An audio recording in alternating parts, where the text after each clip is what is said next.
Bienvenidos, oyentes de Radio Sefarad, a este espacio de entrevistas en el que hoy nos atiende un periodista de raza y de vocación. Es presidente del Consejo Editorial del diario online The Objective.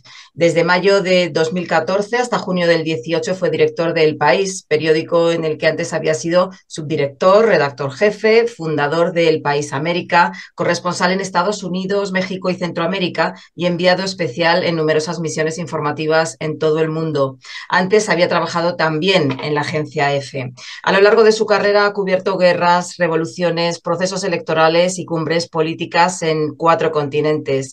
Ha entrevistado a figuras relevantes de muchos países y ha asistido a algunos de los más grandes acontecimientos internacionales de los últimos 40 años. Recibió el premio Ojo Crítico de Radio Nacional de España y ha sido distinguido con la Gran Cruz del Mérito Civil concedida por Su Majestad el Rey de España y con la Orden Bernardo O'Higgins concedida por la República de Chile. Un largo currículum, reflejo de una extensa carrera. Hoy ha tenido la amabilidad de atender la llamada de Radio Sefarad. Antonio Caño, buenas tardes, bienvenido. Hola, hola, ¿qué tal? Mucho gusto, muy agradecido por la invitación. Gracias a ti, ¿te puedo tutear? Claro, por favor, adelante. Un largo currículum, como hemos visto, y que es reflejo también de tu larga trayectoria profesional.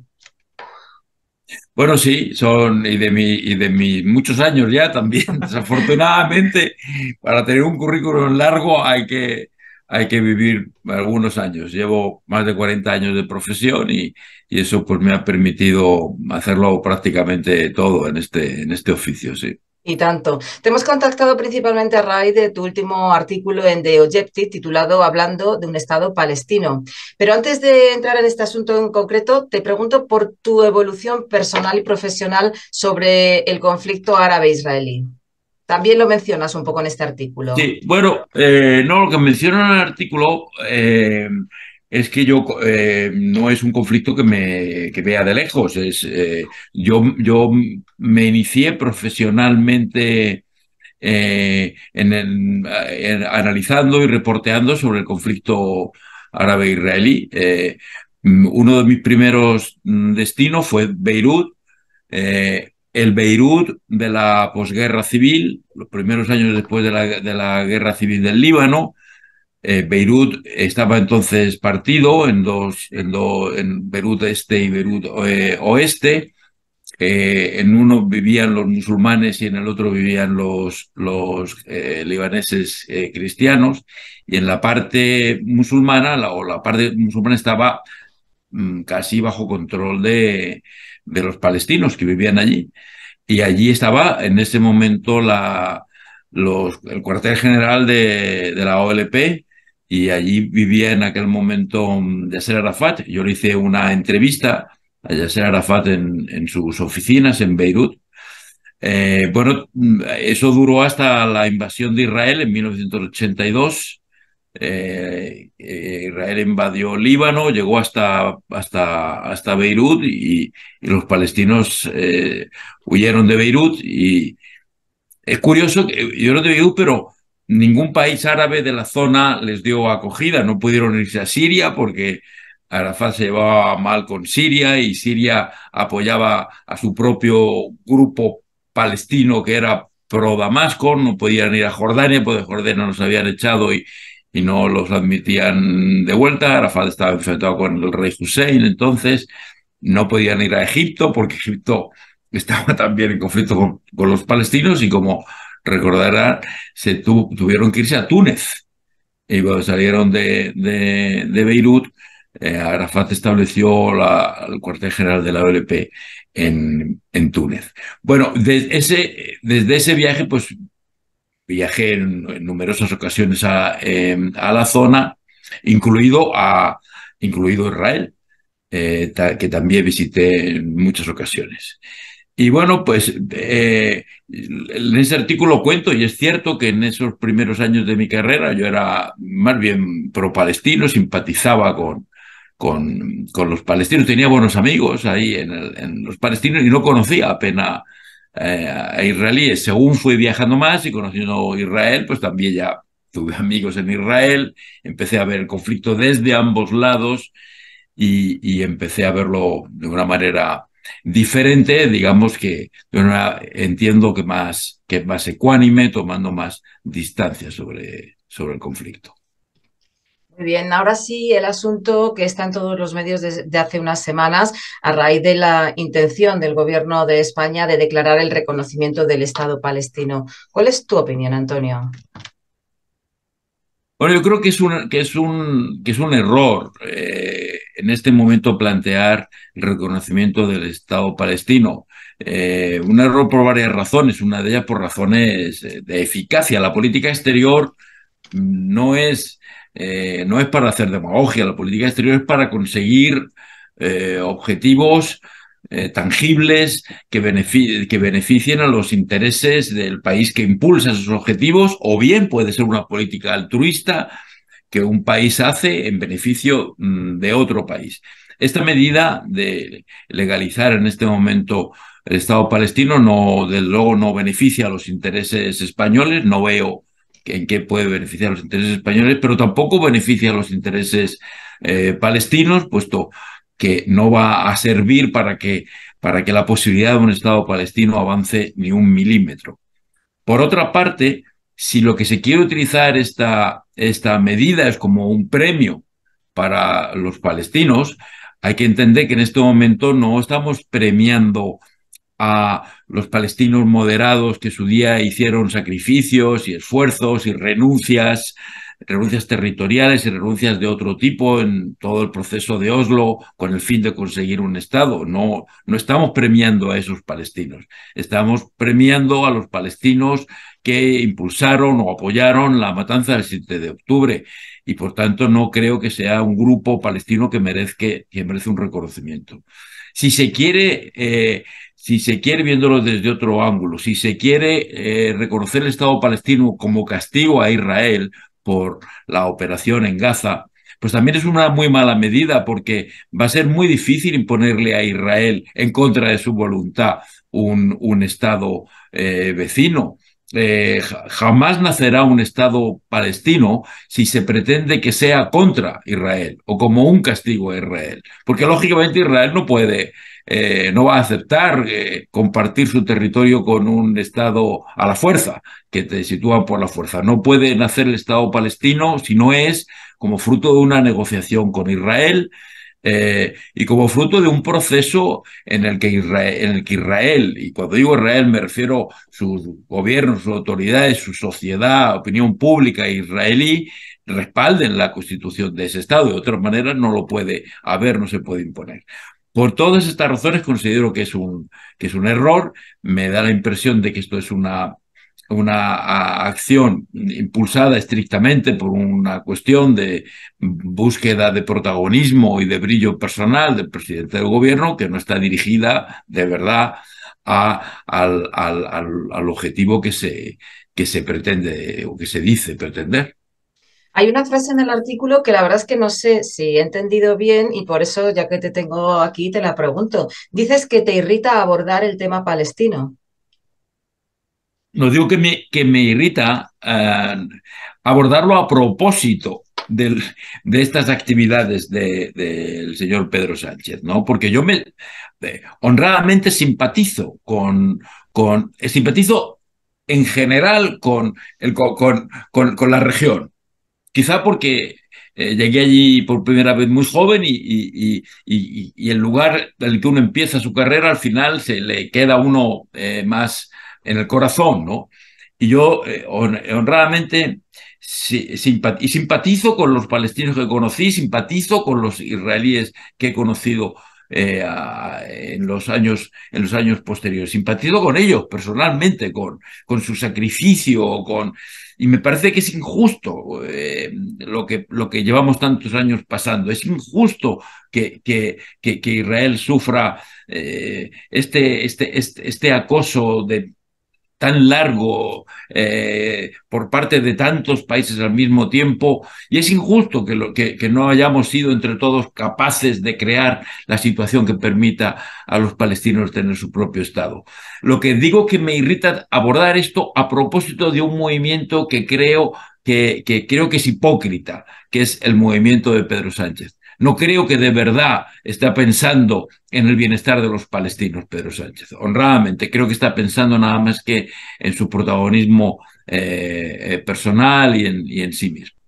Comentabas también que durante tu etapa en Beirut, fue el momento en que empezaste a conocer de frente toda la problemática que llevamos decenas de años sufriendo.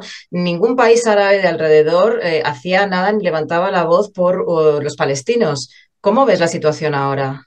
Bueno, no ha cambiado mucho. O sea, la reivindicación de la causa palestina ha estado siempre en los comunicados, cuando había una cumbre de la Liga Árabe, cuando, en fin, o una cumbre de la Conferencia Islámica, o cuando un líder árabe se entrevistaba con otro. Siempre había en los comunicados un punto que decía el apoyo a la causa palestina, pero era puramente formal. En realidad los países árabes son los que menos han querido que se creara un Estado palestino. Eh, y sobre todo que se creara un Estado palestino en las condiciones que se podía crear, porque cuando hemos estado más cerca de crear un Estado palestino ha sido en una paz certificada por Estados Unidos y por Occidente y por la comunidad internacional, y como fruto de un acuerdo con Israel. Un Estado nacido en esas condiciones jamás va a ser aceptado por los árabes. Entre otras cosas, porque un Estado en esas condiciones corría el perdón, entiéndase la ironía, de ser un país democrático. Porque es posible, es bastante probable que aquellos palestinos de aquella generación que negociaron en Oslo, que se entendían con Estados Unidos, que se entendían con Israel y que tenían que crear un Estado al lado de Israel, es bastante probable que aquello hubiera podido ser una democracia o al menos un Estado relativamente libre y avanzado. Y eso los países árabes no podrían tolerarlo, porque hubiera sido una afrenta para sus propios regímenes, todos dictatoriales, todos regímenes autocráticos, y no lo hubieran aceptado. Y esa situación sigue más o menos igual. La causa palestina sigue estando en los comunicados, pero en realidad los países árabes lo único que han tratado de hacer es controlar a los palestinos. Lo intentó Siria, lo intentó Egipto, lo intentó Jordania, y crear su propio liderazgo títere entre los palestinos, no un verdadero liderazgo palestino. Y en realidad el propio Arafat nunca tuvo verdadero respaldo fuera de la formalidad, nunca tuvo verdadero respaldo de los países árabes que lo vean con suspicacia y que no querían un palestino que fuera independiente de sus propios regímenes. Y te he puesto antes el ejemplo este de que se tuvo que ir a Túnez, que no está precisamente al lado de Israel. No, no, no, los países árabes no solamente no han contribuido a la creación de un Estado palestino, sino que han tratado de poner todas las dificultades posibles, porque el conflicto entre ellos es mayor. Árabes y musulmanes, no olvidemos que la matanza del 7 de octubre ocurre después de un intento de aproximación entre Israel y Arabia Saudita que resultaba una afrenta y una situación inmanejable para Irán. Eh, y que no sé si guarda relación o no, o si realmente Irán instigó a Hamas a cometer esos delitos monstruosos, ¿no?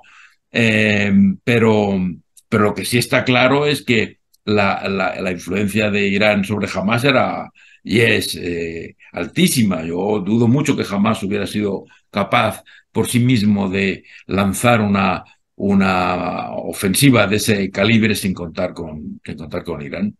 Y desde luego no solo los países árabes, como acabas de decir, Irán está en el tablero y está en la ecuación.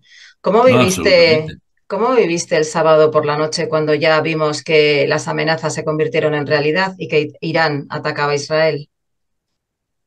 Bueno, a ver, no me sorprendió, sabía que Irán estaba obligado a hacer algo, se sintió obligado a hacer algo porque había perdido quiero decir, Israel le había dado un golpe muy severo. Y Pero en el fondo, Irán hace movimientos tácticos, Irán no creo que quiera un conflicto abierto un conflicto militar abierto con Israel. Entre otras cosas, porque podría estar en riesgo la supervivencia del régimen iraní. El Irán actual, la sociedad iraní actual, no es la de la guerra Irán-Irak, que es capaz de perder miles y miles de soldados en un frente de batalla. Hoy los ayatolás no tienen un control tan estricto como para permitirse entrar en un conflicto, además con riesgo de perderlo, ¿no? Yo creo que efectivamente el movimiento estaba calculado. Irán conoce además las defensas de Israel y la implicación de Estados Unidos en la defensa de Israel. Y yo creo que Irán efectivamente calculó que su ataque no llegaría a concretarse eh, en muertos, lo que no le quita gravedad desde el punto de vista moral y desde todo punto de vista y merece la condena más contundente. Pero en fin, en un análisis más geoestratégico, creo que efectivamente Irán contaba con que su ataque sería rete contenido por Israel y por Estados Unidos. Eso al sábado pasado, 6, 7 meses antes, ¿cómo estaba Antonio Caño el 7 de octubre de 2023? Bueno, horrorizado, o sea, realmente fue monstruoso. A ver, los adjetivos eh, ¿qué puedo decir? O sea, es que no sé, de verdad es difícil de calificar lo que ocurrió. Es de los espectáculos, de las escenas más horrorosas que yo he conocido en mi vida y como has dicho al principio, he vivido, he vivido situaciones muy cruentas. He cubierto guerras en Centroamérica, he cubierto uno de los conflictos más sangrientos que ha habido nunca, que es la guerra civil en El Salvador. Fue terrible cómo se mataban y la manera tan cruel en que asesinaban. Eh, bueno, pues todo poco comparado con lo que pasó el 7 de octubre. No, en fin, no, eh, eso, no tengo palabras, la verdad. No, es que yo tampoco, no hay Es palabras para difícil, describir las incontrolable. sensaciones y tenemos mucha información, pero quizá no toda. Entonces, bueno, con lo que tenemos ya vemos que era monstruoso. Y fíjate que qué curioso, un país en trauma, Israel, un pueblo, el pueblo judío herido en lo más profundo y lo que recibimos es un auge del antisemitismo como no habíamos visto en los últimos 80 años. ¿Qué opinión te merece? Sí, tremendo. A ver, es un tema muy importante y muy preocupante, la verdad, muy preocupante. Yo no soy judío y no sé cómo se puede sentir un judío viendo lo que, efectivamente eso, viendo que un crimen de esas proporciones genera además una ola de antisemitismo, pero en lugares como en Estados Unidos en las universidades americanas. Yo, yo he vivido en Estados Unidos 15 años. Cuando veía los estudiantes de universidades como Harvard o como MIT arrancando los carteles con los rostros de los asesinados en el 7 de octubre. En fin, y, y esto es verdaderamente asombroso que en Estados Unidos se haya ido ganando terreno hasta este punto esta ola de antisemitismo realmente. Me sorprende en Estados Unidos, me sorprende menos en España, aunque también lo hemos sufrido, desgraciadamente. Pero en España, digamos, tenemos una situación muy peculiar, que es un desconocimiento enorme sobre el judaísmo, sobre los judíos. Este es un país, una cosa que siempre me ha sorprendido mucho de España, que no sabe prácticamente nada de los judíos. Casi nadie ha tratado con judíos en España. Así como en Estados Unidos y en América Latina, en México, en Argentina, en Uruguay, en Chile, en Brasil es común, hay convivencia con el mundo judío, con las sinagogas y con los... En fin, en España no, en España hay poquísima convivencia con los judíos y siempre se ha habido una gran ignorancia y por tanto una predisposición a conductas antisemitas, ¿no? Que ahora pues se han agravado sobre todo desgraciadamente en la izquierda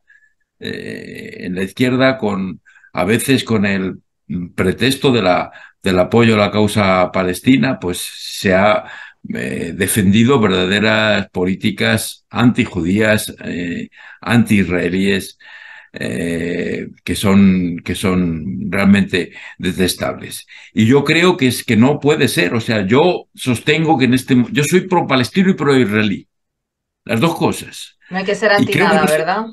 creo que no se puede ser, creo que honradamente no se puede ser en este momento pro-palestino sin ser también pro-israelí, porque no se puede construir un Estado palestino más que sobre la garantía de seguridad de Israel y de la población judía. De otra forma no se puede apoyar un Estado palestino. No se puede apoyar un Estado palestino sobre la destrucción de Israel y el exterminio de los judíos. Eso hay que apoyarlo sobre las garantías de seguridad. Y es verdad que luego hay que pedirle a Israel sobre esas garantías de seguridad. eh, Israel debe favorecer que los palestinos vivan primero en mejores condiciones,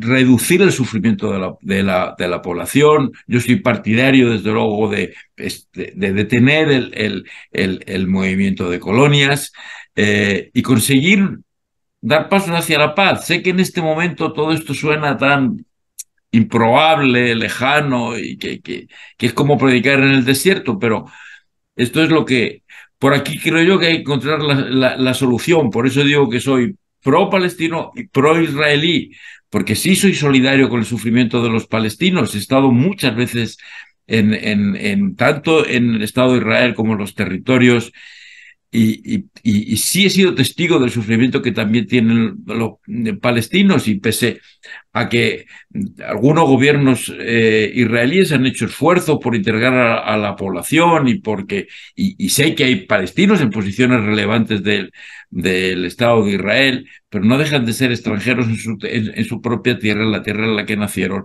Es un tema complicado que en beneficio de Israel está resolver en algún momento, pero claro, entiendo que, entiendo que ahora pues, la situación es desastrosa y que más bien lo que podemos esperar es más violencia y más muertes. Es una mirada desde luego realista, pero desde luego también una pena pensar que cada cierto tiempo estamos volviendo a la casilla de salida, cuando ya parece que se ha avanzado en el camino y que puede haber alguna luz para que termine el conflicto y a que efectivamente las personas que viven en esa tierra puedan vivir en paz, con tranquilidad y con prosperidad. Es algo tremendo. Ojalá los acuerdos de Abraham, ojalá la buena predisposición y las buenas voluntades. Esto suena a utopía total en este Sí, momento, sí. pero es que ¿qué vamos a hacer? O sea, es que no va a dejar de existir ni uno ni otro. No, sé que no se va a encontrar ninguna solución sobre la base de que tiene que dejar de existir uno o el otro. Es imposible. Quien pretenda exterminar al otro pueblo eh, va a fracasar y debería fracasar, no solamente es imposible construir ninguna paz sobre la idea del exterminio del vecino. Así es, combatiendo el terrorismo.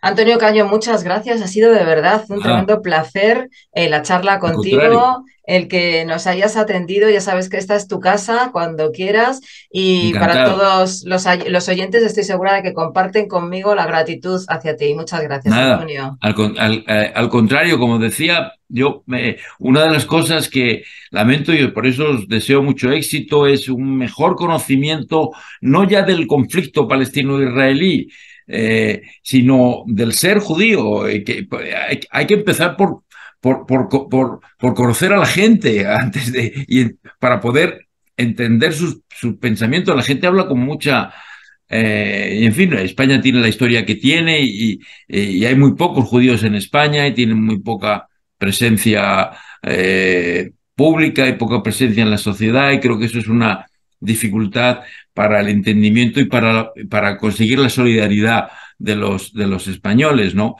Así es que todo lo que puedan hacer desde las comunidades y desde este programa y todo eso, pues creo yo que será muy positivo.